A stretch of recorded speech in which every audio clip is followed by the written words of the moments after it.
आशीष गांधी जी एवं महक गांधी जी, सहारनपुर। राधा वल्लभ श्री हरिवंश गुरुदेव। गुरुदेव, लाडली जी की असीम कृपा से ठोर की पहचान हो गई है।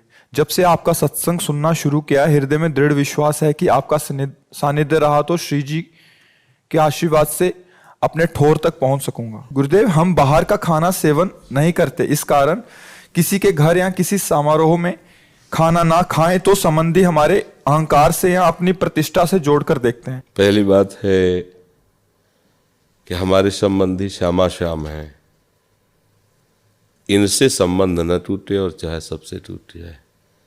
यहां से हमारी भक्ति प्रारंभ होती है।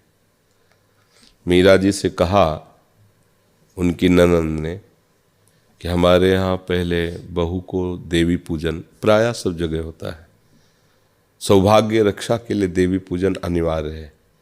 तो उनका हमारा ऐसा सुहाग नहीं जिसमें देवी पूजा की आवश्यकता हो। वो क्या समझे महान भक्त की वाणी को, तो बहुत हट किया। और वो थी विधवा, तो उनका क्या आपने देवी पूजा नहीं की क्या? आपका सुहाग तो उजड़ गया है। बहुत बुरा लगा उनको। मीरा जी का अंदर से संबंध गिरधर से है, किसी की एक कान नहीं मानी। मेरे तो गिरधर गोपाल दूसरो न कोई। अब अगर हम लोक व्यवहार को देखते हैं, लोक व्यवहार नहीं चल पाएगा। कल कोई ऐसा भी मित्र हो सकता है, रिश्तेदार हो सकता है, जो ये सब आवश्यक पदार्थ पाता हो आपके घर आएगा कि हमको तो ऐसा भोजन चाहिए, तो आप बना के नहीं दे देंगे? वैष्णव है, तिलक कंठी धारण की, आप ऐसा कर सकते हैं क्या? मान लो कोई आए, कह देगा आपको लाना नहीं है मैं साथ ही लाया हूँ अंडा और ये सब, आप बनाइए। हम थोड़ा, भले वो दामाद हो या बहनोई हो या रिश्ते नाते, आप क्या करेंगे उस समय? नहीं, आपसे पूछते हैं आप क्या करेंगे? आप क्या उस पवित्र रसोई में अमनिया करें? आपको लगेगा इसका प्रवेश भी घर में नहीं होने देंगे, महाराज आज के बाद कभी मत आना। अगर निष्ठा है भक्ति की तो आपके अंदर यही भाव आएगा, और अगर निष्ठा है संसार की तो भक्ति गौड़ हो जाएगी, फिर आप उसमें। तो हमें, जब आप निष्ठा से चलेंगे ना, तो एक दिन वो भी आपकी बड़ाई करेंगे, वो आपसे द्वेष नहीं करेंगे। भले व्यवहार में कह दे कि बड़ा अभिमानी है, बड़ा अपने को पंडित समझता है, भगत समझता है, हमारे यहाँ आता है ऐसा ऐसा, वो बड़ी पंडिताई दिखाते हैं कि हम प्याज लहसुन नहीं पाएंगे, हम ये नहीं करेंगे, वो ऐसा बोल सकता है। लेकिन अंदर से सबके हृदय में भगवान बैठे हैं, उनको लगेगा कि नहीं है तो भक्ति की ही बात ना। इसलिए हमें लगता है कि जहाँ तक हो सके तहाँ तक बचे अपने भोजन, क्योंकि भोजन से ही भजन की भूमिका बनती, पक्का समझ लेना।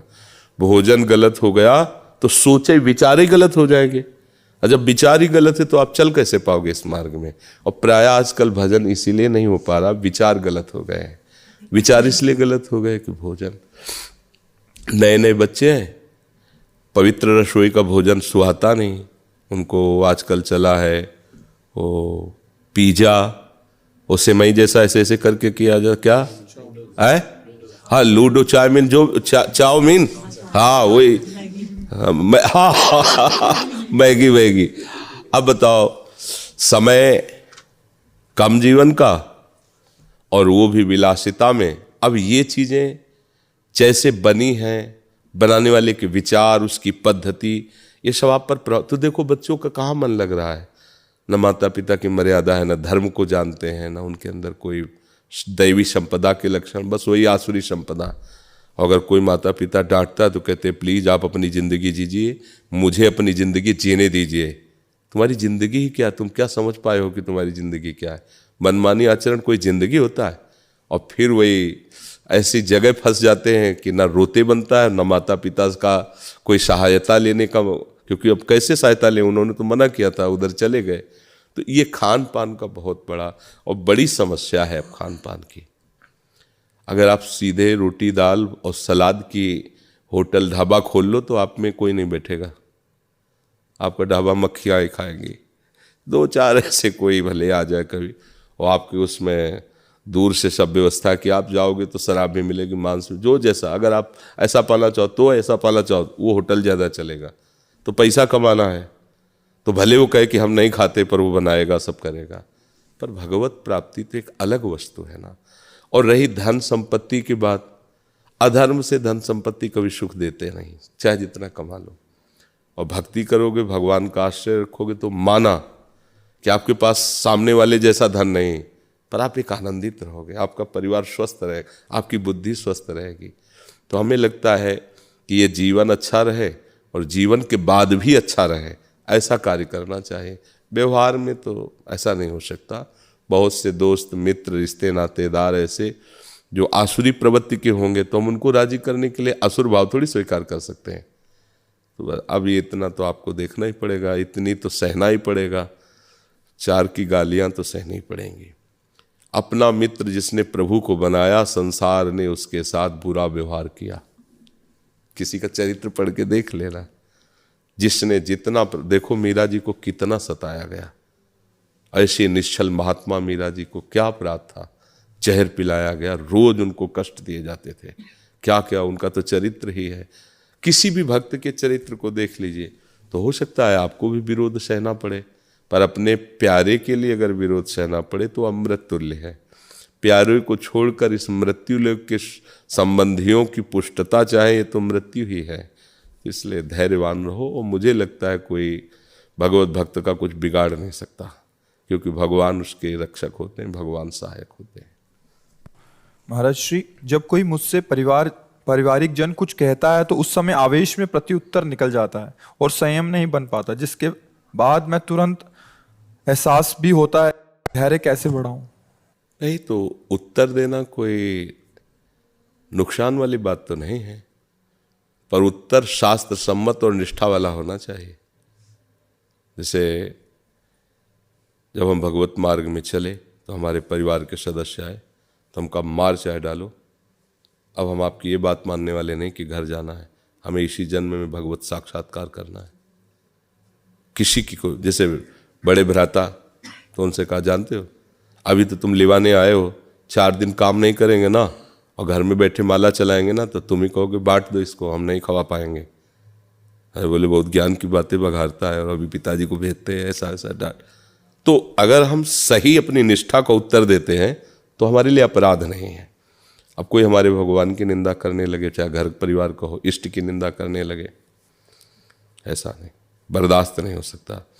जिस समय प्रहलाद जी सज धज करके माता ने भेजा, पिताजी को साष्टांग दंडवत किया, तो गोद में उठा लिया हिरण्यकश्यप ने, पुचकारा, माथा चुमा और कहा बेटा तुमको सबसे अच्छी चीज क्या लगती है?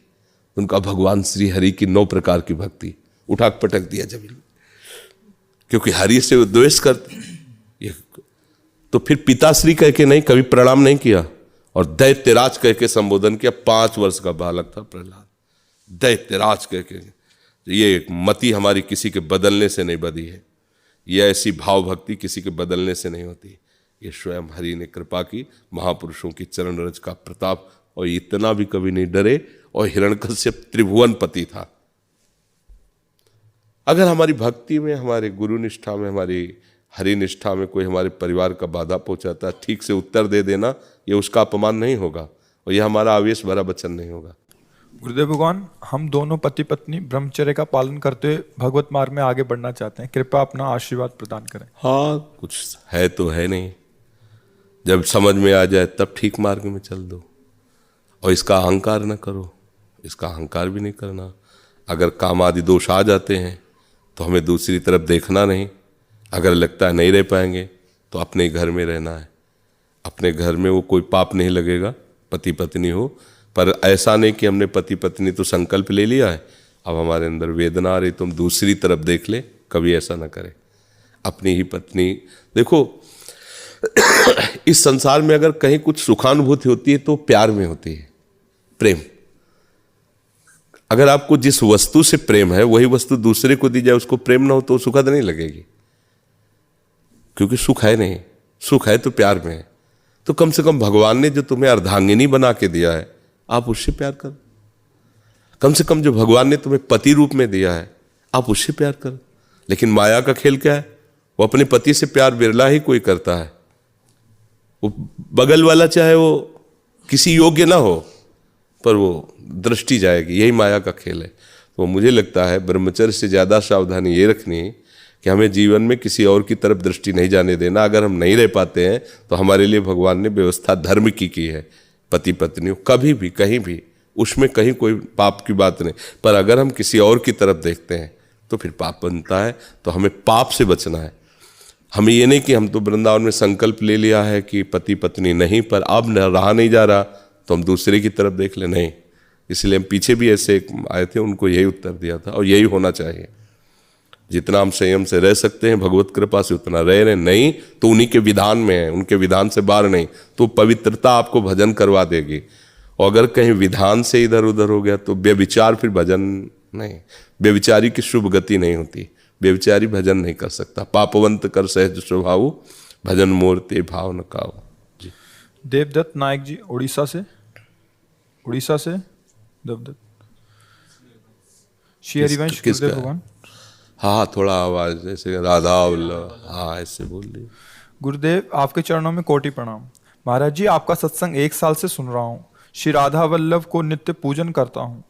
मेरे शरीर के भाई हित सहचरी शरण संन्यास धारण करके आपकी कृपा से श्री जी की सेवा में हैं और काफी समय से हैं।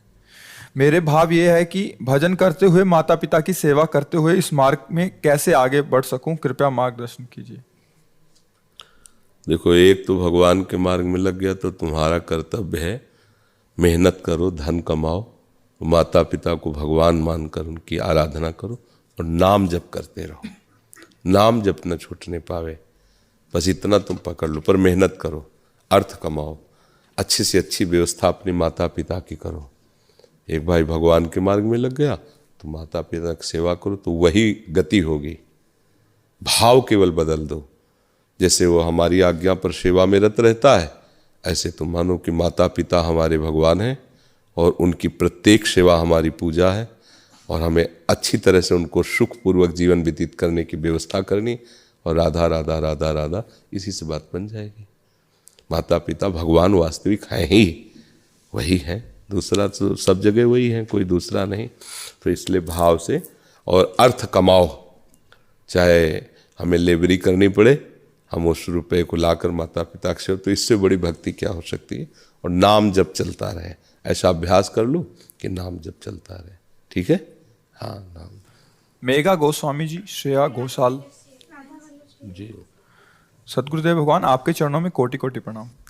श्री हरिवंश महाराज जी, ग्रस्त धर्मानुसार हम लोग नौकरी चाकरी के लिए ही पढ़ाई कर रहे हैं, लेकिन हमारा लक्ष्य श्री जी के दर्शन है। आपकी सत्संग से ऐसा हमने सुना है। महाराज जी, बच्चा श्री जी के दर्शन तो लक्ष्य है, ये ठीक है।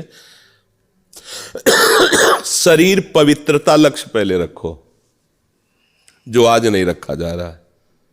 आप सब जानते हैं, पढ़ाई लिखाई करने वाले बच्चे हो।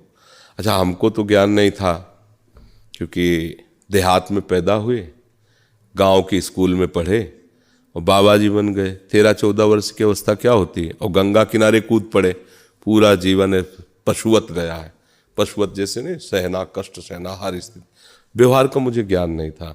अब नए नए बच्चे, कोई इंजीनियर, कोई प्रोफेसर, इस क्वालिटी के जब बच्चे आए और जब उन्होंने बताया तो हमने जिंदगी में जो बातें ना सुनी थी, ना पढ़ी थी, ना समझी थी, वो हमें समझ में आई। हमारे समय में बॉयफ्रेंड गर्लफ्रेंड इसका तो कोई मतलब प्रश्न ही नहीं था। कोई मतलब 12-13 वर्ष के बच्चे बच्चियां कबड्डी खेल रहे हैं, खेल मतलब काम संबंधी ये तो बात ही नहीं। तो मतलब ऐसा तो कोई चेष्टा ही नहीं थी। फिर उनसे पता चला कि ऐसा ऐसा ऐसा। तो हम ये सबसे प्रार्थना करते हैं, जैसे नवीन बच्चे हैं, पढ़ो लिखो, बहुत बढ़िया है। नौकरी में जाओ, बहुत बढ़िया है। अगर जिस नौकरी में तुम्हारे धर्म को भ्रष्ट करके नौकरी मिल रही हो तो करोड़ों रुपया महीना मिले, वो तुम्हें शांति नहीं प्रदान कर सकती। यदि तुम अपने धर्म को सुरक्षित नहीं रखे हो, बहुत बढ़िया पढ़ाई पढ़ रहे हो और बॉयफ्रेंड गर्लफ्रेंड भ्रष्टाचार, तो मुझे लगता है ऐसी पढ़ाई से अनपढ़ अच्छा था कि जो कम से कम अपने धर्म को तो समझता था, अपने जीवन को कम से कम पवित्र तो रखता था। तुम्हारी कैसी पढ़ाई है। एक और अभी नया चला है, वो लिव इन रिलेशन। अब आप बोलो ये क्या है, हमारी तो मतलब बुद्धि काम नहीं करती। ये है क्या? बोले दोनों प्रेम से रहते हैं जब तक उनका मन, अगर पसंद आया तो आगे ब्याह हो गया, नहीं पसंद आया तो छोड़। ये कोई गाजर मूली है? ये किसी के जीवन के साथ खिलवाड़ करना कोई गाजर मूली? तो पसंदे काहे को आएगा, क्योंकि सुख है नहीं, तो मनोरंजन है। साल 2 साल, फिर आपस में क्लियर, बोले अब हमारा आपका, वो एक और शब्द बताया था, ब्रेकअप। हाँ हो गया। ये ऐसा धर्म का विषय है। एक बार सम्राट अकबर जब हिंदुस्तान पर वो बादशाह बन करके बैठा तो कुछ वीर राजपूतों से उसका युद्ध हुआ। तो अब चूंकि बादशाह, उसके पास पावर, उसने बहुत से क्षत्रिय राजकुमारों को मरवा दिया। रात्रि के समय सब सैनिक सो रहे थे, वो वीर भूषवा में वो वहां टहल रहा था अकबर। तो उसने देखा एक सैनिक के वेश में हर 100 का ऐसे मुंह देख रहे थे दीपक से। उसने आवाज दिया सम्राट अकबर, ए कौन है, सावधान, बिल्कुल हिलना नहीं। तो वैसे खड़े नजदीक आए, कौन हो तुम, किसके सैनिक हो? तो उनका, मैं राजपुत्री हूं, सैनिक नहीं हूं। नहीं, भेष तो तुम्हारा सैनिक का। तो बोले राजपुत्री हूं, इसीलिए सैनिक का वेश है। यहां क्या खोज रहे हो? मैं अपने पति को देख रही हूं जो मार दिया गया है। तुम्हारी तो बहुत कम अवस्था है, ब्याह कब हुआ था? बोले ब्याह नहीं हुआ था, ब्याह पक्का किया गया था कि आगे होगा। तो बोले क्यों, आप उसको क्यों ढूंढ रही हो? बोले उसको लेकर के हम अपने प्राण त्याग देंगे। हम क्षत्राणी हैं, एक बार जिसका वरण हुआ बस जीवन में वरण दो। कांप गया अकबर, क्या ऐसा भारत देश है? भारत में ऐसी कन्याएं होती हैं? एक बार वरण कर लिया, अभी मिला नहीं पति रूप में, पर उसके लिए सावित्री जी ने यही कहा था सत्यवान के लिए कि अगर एक बार निश्चय कर लिया है, तो नारद जी ने कहा 1 वर्ष में मर जाएगा, तो उनका 1 वर्ष बहुत होता है। अगर एक रात्रि हम उनका सुहाग धारण करने को पाई तो हम अपने को कृत्य मानेंगी। इसी निष्ठा ने यमराज की खोपड़ी काम नहीं करने दी और अपने पति को छुड़ा लिया और वरदान ऊपर से प्राप्त किए। तो अब अपने लोगों को तो ये समझना ही होगा। और आप सब समाचार सुनते हैं और आप सब लोक में देख रहे हैं कि कैसे किसी का भुलावे से नाश किया जा रहा है। कैसे नाश किया, कितनी घटनाएं आप लोग देखो ना टीवी में, समाचारों में। हमें तो कभी कभी कोई ऐसे बच्चा जो नया एंट्री हुई वो बता देता है, हम तो उसी पर विचार करते कि आज हमारी समाज कहाँ जाए। तो श्री जी मिले या ना मिले, पहले ये निश्चय करो कि हम धर्म भ्रष्ट नहीं होंगे, तो आगे की बात बनेगी। पर ऐसा हमारी बात कौन मानेगा? हमें तो बाबा जी कह के, पुराने जमाने का कह के कि पुरानी बातें हैं, आज के समय में इनकी क्या बात। क्यों बच्चा? हाँ, इस बात पर सावधान रहना। अगर आप मानती हैं, हम पर श्रद्धा रखती हैं, तो जीवन पवित्र रखना। श्री जी मिलना कोई दुर्लभ बात नहीं है, क्योंकि हम श्री जी के बच्चे हैं, श्री जी के अंश हैं। जब हम नाम जप करेंगे, पवित्र जीवन ही नाम जप कर सकता है। और ये जो माता पिता का अनुशासन है बच्चों पर, ये बहुत पवित्र होता है। कोई कोई ऐसे राक्षसी स्वभाव होते हैं, उनकी बात हम नहीं करते। पर क्या कोई भी माता पिता ये नहीं चाहेगा कि वो अपनी बच्ची को किसी दुखद परिवार में ब्याह करे? वो जाते हैं, 10 बार जाते हैं, हर बात समझते हैं कि मेरा बच्चा सुखी रहे। तुम क्या, तुम तो थोड़े से प्रलोभन में, थोड़े से बनावटी प्यार में समझ लिया ये हमारे जीवन निर्वाह करने वाला प्रीतम मिल गया। ऐसे माता पिता, उनकी मंजी हुई दृष्टि होती है, वो देखते हैं ऐसे हमारी पुत्री के लायक है कि नहीं। तो मुझे लगता है कि माता पिता के सहयोग से जो वर का वरण हो वो ज़्यादा सुखद आजीवन रहेगा। अपनी बुद्धि से वर्ण किया हुआ, तो अभी पीछे हितधाम में एक बच्चे आया था और बोला हमारा लव मैरिज है, आप आशीर्वाद दीजिए। पति पत्नी दोनों आए थे, दूसरे साल आए तो हमका पत्नी नहीं दिखाई, बोले वो तलाक हो गया है, ये है लव मैरिज। 1 साल में ख़त्म हो गया प्यार तुम्हारा। ये तो हमें लगता है कि ये बनावटी जो आजकल चल गई हैं बातें, नए बच्चों को बचना चाहिए, ऐसे बनावटी प्यार से बचना। जिन माता पिता ने तुम्हें पाल पोष के बड़ा किया है, उनकी तुम्हें बात बुरी लगती हो, अगला आदमी जो अभी अभी मिला है तुमको वो प्राण प्यारा लगने लगा, और वो जो तुम्हें प्राणों से पोषित कर रहे हैं माँ पिता, वो तुम्हें दुश्मन लगने लगे, वो तुम्हारा अहित कर देंगे। पर बच्चों की समझ में नहीं आता। बच्चे कहते हैं मुझे स्वतंत्र रहने दो। स्वतंत्र वही रह सकता है जो भगवान में लीन हो चुका है। अब माया की परतंत्रता उसे परास्त नहीं कर सकती। नहीं, सबको अधीन रहना पड़ता है, कानून के अधीन, समाज के अधीन, गुरु के अधीन, शास्त्र के अधीन, और नहीं तो फिर काम क्रोध के अधीन रहना पड़ता है। अधीन तो रहना ही पड़ेगा, ये स्वतंत्रता थोड़ी है जी। सौरभ जी दिल्ली से।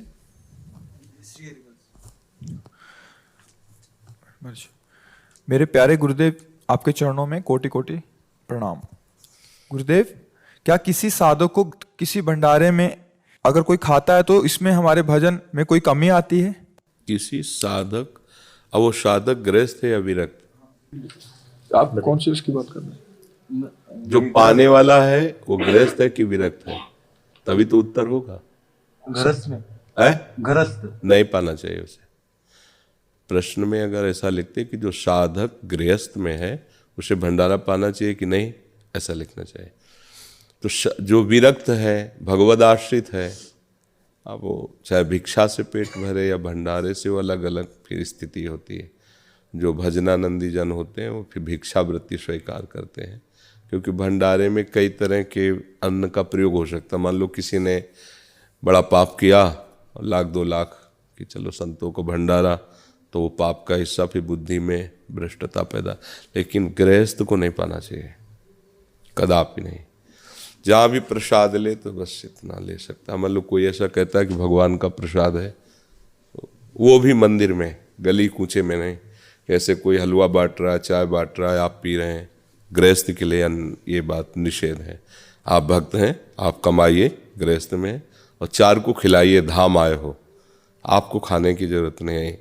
आप उपवास कीजिए, आप अपने पैसे से खाइए, दूसरे धाम आए हो, तीर्थ आए हो, मंगल करने के लिए आए हो। तो आप परिक्रमा में बट रही कचौड़ी पूड़ी हलवा या कहीं कुछ ऐसा बिल्कुल नहीं खाना पीना चाहिए। आप समझिए यहाँ जो हो रहा है वो दान हो रहा है। दान लेने का अधिकार आपका नहीं है, आपका दान करने का अधिकार है। आप गृहस्थ में हैं, पैसे नहीं है, मत कीजिए दान, पर लीजिए भी नहीं। आपके भरपेट भोजन पाने के नहीं है तो थोड़ा कुछ ले लीजिए, पानी पी लीजिए, 1-2 दिन वास कीजिए, चले जाइए। पर यहाँ किसी के यहाँ जैसे भंडारा हो रहा है, जाके बैठ गए, खा लें। समझ गए? कोई संशय इसमें? हाँ महाराज जी, जब साधक में प्रेम दशा आती है तो क्या वो गुरु नियम करता है या प्यारी जी को पुकारता रहता है वीर्य अग्नि में? कह रहे हैं कि जब साधक में प्रेम दशा आती है तो क्या गुरु नियमों का पालन करता है? जब प्रेम स्थिति आती है तो बिना नियमों में बंधे प्रेम आता नहीं, और जब प्रेम आ जाता है तो सबका फल होता है। अब उस समय क्या होता है ये केवल प्रेमी हृदय जानता है, उसमें कोई नियम नहीं होता है। वो किस समय कौन सी दशा में पहुंच गया उसको वर्णन नहीं किया। अनिर्वचनीयम प्रेम स्वरूपम, वो वाणी से नहीं कहा जा सकता कि ऐसा ही होता है। प्रेम की दशा उस समय क्या हो जाए, किस क्षण कैसी हो जाए। अब वो बैठा है तो 20-20 घंटे बैठा ही है, और उसके सारे नियमों का फल उसे प्राप्त। जब तक इस कोटि का प्रेम न प्राप्त हो तब तक आज्ञा शास्त्र के अनुसार, गुरु के अनुसार चलना, तो वही नेम प्रेम में स्थित हो जाता है। और जब प्रेम होता है तो प्रेम का एक अपना स्वतंत्र नेम होता है। वो जब जहाँ जैसे चाहता है उस प्रेमी को वैसे उस रस में निमग्न रखता है। वहाँ ना उसका संकल्प है और न शास्त्र का शासन है। उसके अंतर में जो प्रिया प्रीतम विराजमान, प्रभु विराजमान, वो उससे स्वयं करवाते हैं। उसमें क्या करवा रहे हैं कोई नियम नहीं। उस समय रो रहा है कि हंस रहा है कि खेल रहा है कि बातें कर रहा है, ये तो प्रिया प्रीतम की उस समय की बात है। तो हम जहाँ हैं पहले हमें वहाँ से उठना सीखना है। हमें ऊपर की बात, जैसे एक प्रश्न करे भगवत प्राप्ति के बाद क्या होता है, कैसा लगता है। अब ये कोई रसगुल्ला खाने की बात थोड़ी कि कैसा लगा, तो उसको भी इतना कह सकते हो कि बड़ा मीठा लगा। ये कितना मीठा लगा, तो फिर उत्तर ये होगा खा के देख लीजिए। तो भगवत प्राप्ति जो चिदानंदमय, उसके लिए उसमें क्या हो। तो ये तो सूने बुद्धि का लक्षण है, जिसमें भगवदानंद या भजन की रति नहीं हुई, वो बहुत से ऐसे प्रश्न खोजता रहता है। हमें मिला है राधा नाम और आदेश मिला है निरंतर जपना, कुमार्गगामी प्रवृत्तियों से बचना। अब हमारा पूरा जीवन इसी में जाएगा। अपने आप जो आना सब आ जाएगा, सब आनंद प्रेम प्रियालाल सब आ जाए। जैसे डोरी पकड़ा दी तो पतंग अपने आप आ जाएगी, जितना खींचोगे नजदीक आती चली जाएगी। अब वो जब पतंग नजदीक आएगी तो कैसा लगेगा, फिर पतंग कैसे नजदीक आती है, क्या डोरी खींचने से, ये सब वो जो खींच नहीं रहा उससे होता है। जो खींच रहा उसको कोई प्रश्न करने की जरूरत नहीं, अनुभव होता जा रहा है। वो नजदीक का अनुभव हो रहा है, प्रेम आ रहा है, आनंद आ रहा है, वो अनुभव होने लगता है। मुझे लगता है कि उपासक को पहले कुमार्गगामी प्रवृत्तियों से छूटने का और निरंतर भजन करने का प्रयास करना चाहिए। आगे की बात खुद समझ में आ जाएगी। समझ रहे जी? सुधीर जी सोनीपत से। जी महाराज जी, श्री हरिवंश। महाराज जी, कल परिक्रमा करते समय एक संत मिले, उन्होंने कहा या तो चाय पिलाकर जाओ नहीं तो बद्दुआ लेकर जाओ। बिल्कुल नहीं, कोई संत ऐसा कह ही नहीं सकता। दो, ये शब्द मृत्यु का नाम है। सच्चा संत ऐसे नहीं कर सकता। मंगवे भलो न बाप सो जो प्रभु राखे टेक, कहावे मोर दासा करे तुच्छ नरन के आशा, तो कहो कहां रहा, एक चाय के लिए पैसा दे दो। ऐसे कोई संत मांगेगा पैसा? हमें यज्ञ करने के लिए, भंडारा करने के लिए, ये सब ड्रामेबाजी, नाटकबाजी।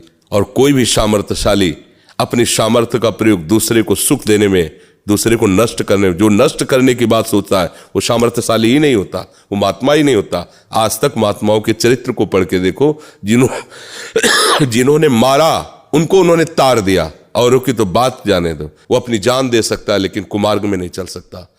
वो किसी का अमंगल नहीं कर सकता, भले उसका अहित हो जाए, भले लोग उसे गाली दें, अमंगल नहीं कर सकता। जो मारते हैं, गाली देते हैं, उनका भी एकांत में मंगल मनाते हैं। प्रभु आप इनको कभी दुख मत देना, बेचारे ये नहीं जानते हैं। ईसा मसीह जी को क्रूस में टांगा गया, आंसू आए तो जनों ने पूछा भगवान दर्द के कारण उनका नहीं, मैं ईश्वर से प्रार्थना कर रहा हूं कि ये नादान है, इनको दंड मत देना, जो लोग हमें दंड दे रहे हैं, प्रभु इनको क्षमा कर। यह साधु हृदय। साधु ऐसा नहीं हो सकता है। रोटी कोई भी मांगे, चाहे वो पापी से पापी भी हो, अगर भूखा कह रहा मुझे रोटी खिला दो, तो बाहर बैठा दो और अपना भोजन उसको दे दो, ये हम अनुमति देते हैं। ठंडी में है, कोई कांप रहा है, अपनी शर्ट उतारो, उसे पहना दो, अच्छी बात है, हम चलेगा। लेकिन रुपया मांग रहा है और ये कह रहा अगर हमको नहीं दिया तो तुम्हारा नाश कर देंगे, ये साधु हो ही नहीं सकता। और ये सबको सावधान रहना चाहिए, इसमें नहीं। देखो हमारे संतों के ऊपर जो विपत्तियां आती हैं वो इसी से आने लगी हैं कि ऐसे फ्रॉड लोग संत वेश रख करके, फ्रॉड लोग ऐसे कार्य करते हैं और फिर पोस्टर में बड़े बड़े अंकों से छप करके समाचारों में आता है अमुक संत। अरे संत बाबा किसके आगे लिखा जाता है? अरे कभी समझो कि संतों की क्या स्थिति हुई है। लंगोटी पहन करके, रूखा सूखा खा के सच्चिदानंद में चित्त जोड़ा है और भगवान उनको जगत मंगल के लिए जब उतारा है तो निष्काम भाव से जगत मंगल उनके द्वारा हुआ है। ये बनावटी ड्रामेबाजी से ये कोई फिल्म का रोल थोड़ी है। ये प्रवचन कर दिया, बनावटी श्रृंगार कर लिया, इससे साधुता, इससे कल्याण हो जाएगा। तो ऐसे कभी भी कोई भी पोजीशन आवे ना, कहीं भी संग बने ना, बिल्कुल डरना मत। नाम तुम्हारे पास हो, बिल्कुल ऐसो को न देना। तो भेष पता नहीं कैसे धारण कर लिए लोग, भेष की निर्वाह करना बहुत कठिन है। इसलिए कालनेमी तो भेष रख करके विवेक शिरोमणि हनुमान जी को भी छलने की कोशिश की थी ना।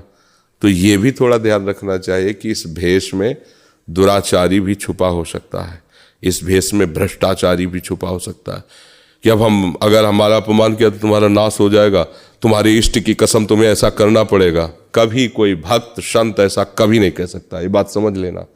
भूखों मर सकता है पर कभी ये नहीं कह सकता कि तूने भोजन नहीं दिया तो तुम्हारा नाश हो जाएगा, ऐसा नहीं कह सकता, ऐसा नहीं कह सकता। इसलिए सावधान।